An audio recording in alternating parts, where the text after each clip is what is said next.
Honorable Addo pe0ple, Daddy. Uni wutim monyi mutu. Nyankopon hira o papa. Ya sesa wo ya mpi wo ensawama do agira sehen. Nyankopon hira wo papa. Ya de mabunu no ya fra wo Samson of our time. Woni ya wie ya bremu Samson. These are the some of situational. Ya maamenom ne ya papa no a omo wa grounds, omo fam. Ya tikrom ha, ya se dollar kofom. Dia na dollar. Impact bay na dollar wo e wo Ghana fo ya setena mu ne ya brabo so. Ene ko busa businessmen fo a ekra no ma fra brochire situation omu komu wo port. Ni dwirimu e koso. Ene wo mu nyina anu omu ho, omu ntimi ma out meka. Say bi ne yehia mo, enya TV so ni radio station so dabi kuani nu ntimi nka ne hawa wo nam mu nkirew. MPP enuoma bi se na ya ye lacking to honorable me hunu ne menye mu amu betua akuafo ka akuafo abusuafo me mamu nyina mo akwaba ediba Ghana nsem TV so bo mo de so be like video na be subscribe to the channel no turn on notifications say be next time videos of this nature ba osonsa ebitima kabi na so watch the wadwen or comment section wasa say the munim ne femi Mr. President na me wasa me besom na if by chance de me ye ofen apeso boan which are through number na wase no adaroma in sabeka na new studio so ya nyina akoso ni beso pounds so now another day I came across a video and I'm watching on social media and it took me barely 4 hours to watch the video over and over again.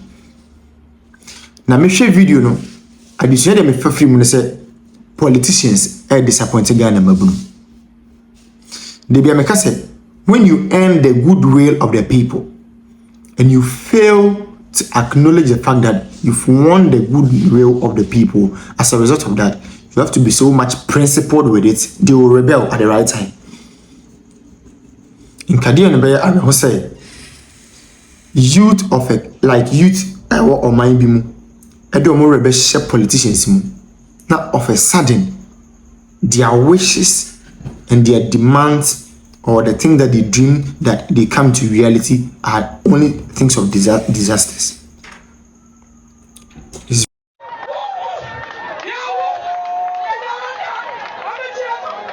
Honorable Addo pe0ple, Daddy. Uni wutim monyi mutu. Nyankopon hira o papa. Ya sesa wo ya mpi wo ensawama do agira sehen. Nyankopon hira wo papa. Ya de mabunu no ya fra wo Samson of our time. Woni ya wie ya bremu Samson. These are the some of situational. Ya maamenom ne ya papa no a omo wa grounds, omo fam. Ya tikrom ha, ya se dollar kofom. Dia na dollar. Impact bay na dollar wo e wo Ghana fo ya setena mu ne ya brabo so. Ene ko busa businessmen fo a ekra no ma fra brochire situation omu komu wo port. Ni dwirimu e koso. Ene wo mu nyina anu omo ho, omu ntimi ma out meka. Say bi ne yehia mo, enya TV so ni radio station so dabi kuani nu ntimi nka ne hawa wo nam mu nkirew. MPP enuoma bi se na ya ye lacking to honorable me hunu ne menye mu amu betua akuafo ka akuafo do wo mumuro no omo no baya mu ko ye no omo ka 14 million one bag of maize enso no omo nya atofo omo to ene 3 million omo nya ni nyina ne se NDC aban se na de brize no obekwa akofa aburo kronunti obewia kobunko ntaso akoto aburo bag baako 1 billion. Because ye timito one television set 8.something billion e wo man we mu. Yan koto bro wo Brazil na ye bunkonta ya tumia bugana fo. Na ye tuwo man we mu enipa no bia kwaje bosia do bro ne mo ye nya tofo mo nto na NDC aban to bro free Brazil neba. Adaya ya de ma ye port na o nto. Ghana fo free ye poultry farm bepem ne. Nkosua ye di ni krom ha free tete bepem ne. Ena de Brazil mom na wose ye to aburo ma ye nkokọ.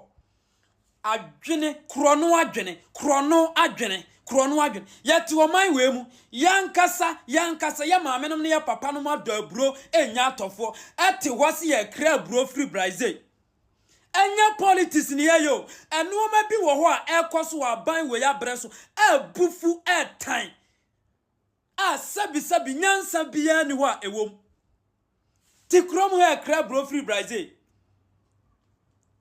ona bu nyame nhira o mokra mo basabi mo ba ye ma akuafo timi ton o mo no baye enya sika to o mo botom no koko akuafo mo pagya o mo koko buo mu etua o mo ka no yenya nipa no mu bi mo mo tisi fom eko insight akuafo dada o mo abape mo ne kuani nsanka ne sika na mo de mo tete radio station so TV station so ade na mo ye we need you people on the ground ye hear mo grounds na Ghana fo esu Ghana fo adwadifo osu Ghana fo akuafo osu asukufo nkwade esu we need you people on the ground adwuma no wo fom ukọ fom ho a sani akuafo ka omo ha no na Ghana fo hu sampa weni no ma ekoso ya titi TV station so na mokwa omo ya dollar hu debate dollar rate hu debate ade emfaso na de owa kwasimintim ne ye wote adwira kwa medanso dora wo eyewo na brabom emfaso be na dora ewo na brabo so ye hia mo grounds abambone enkrofo we ya mebu man yo Ghana fo eno na ya me ya dabi munya fom agudie omo ba ye efom agudie na omo hwehwe yes dwoma ma ne nua efom agudie ne ye pe asesa ne nyina akogugu adie me nua no mo amugusirem mo hwehwe situation amonam enne abro bayire beans ene bayire eno na mo de bom ho bra mo hwehwe de amonam ne me se dwoma ma o mebu man me ka kire mo ene da ho no ono na busua me ya wawie na busua me ya wawie gonja mafia na busua me ya wawie asa akuafo ye adwuma ehia atofo dabi ewasi yakwa bro free Brazil ne ye de akoya nkonta bu Ghana fo sika ne dwiruma ye dinti ye nto Ghana fo aburo ye tikrom ha ye nya aban wose wo ntoga na Brazil wo wasase papa chen Ghana Brazil na ono na asase wura ne sere ayi ahwede nko na odedo no Brazil wo wasase chen Ghana Brazil wasase chen Ghana ewia be ka kire yese galamsenti yensa ase asaya yentumi mfanya ayi ti ekoto aburo afri Brazil obi tisra so timpomu wansamire Addo forest green ya noda adua bro onya atofo wo se Brazil aburo ne ye akronfo Brazil wasase ya de do aburo papa chen Ghana o wasase ya de do mo papa chen Ghana NDC akronfo aban Brazil wasase papa chen Ghana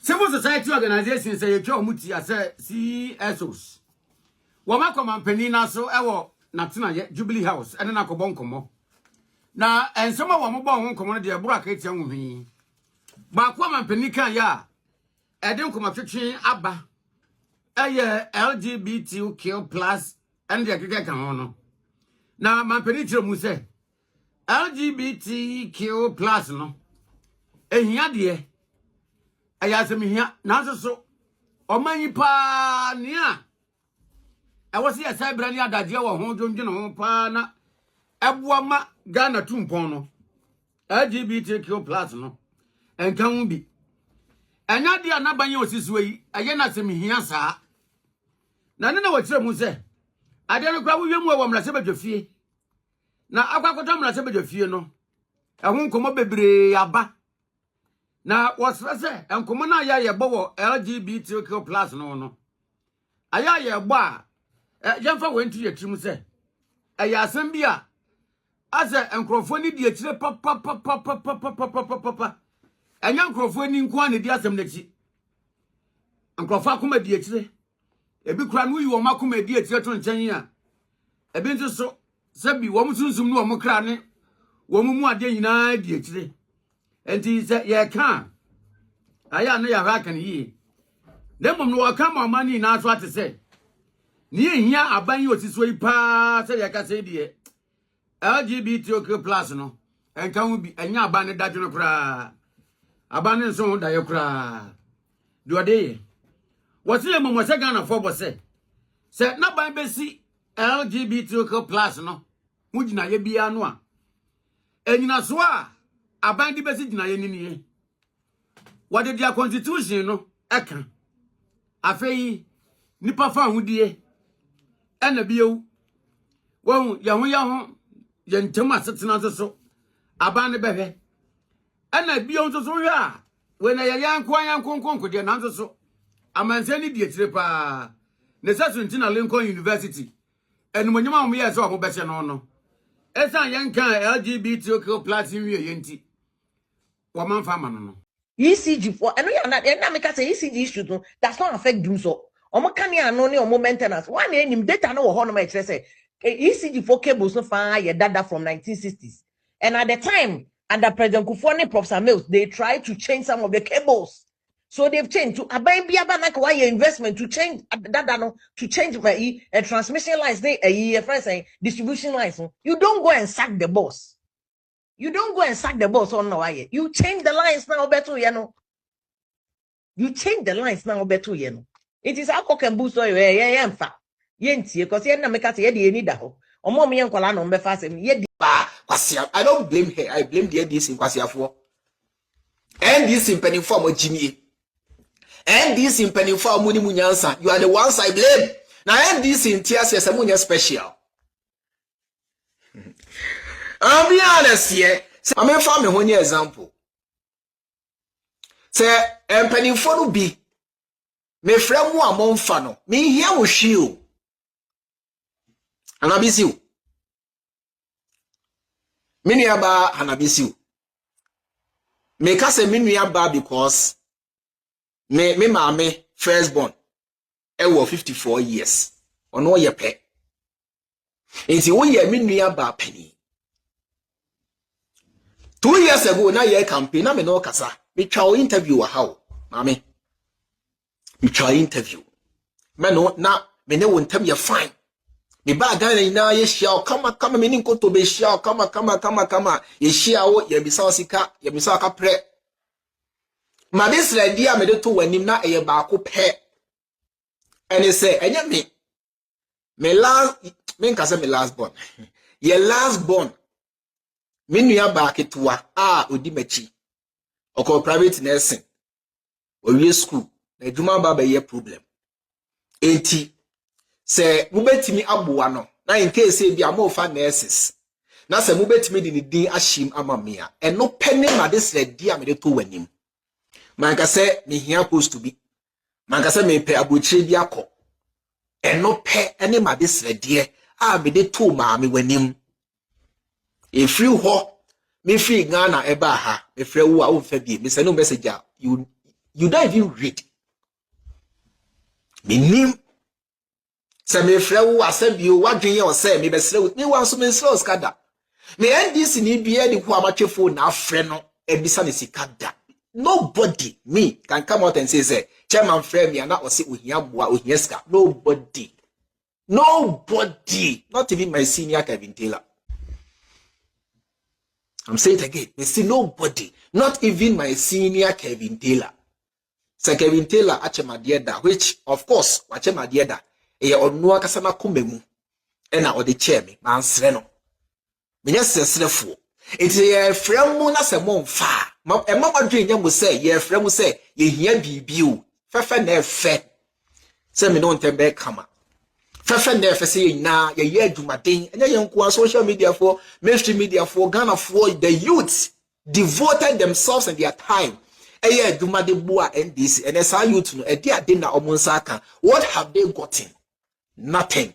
I can't promise any NDC member say meboa me campaign and as me kasa dia boa NDC. I can't promise. NDC mean TV because of musubai. With musem what thing, with trim what thing, why you say chin say barre. When they credo at pantimu, no problem. Me and also boxer, credo pa, credo kutokuro pa de dem.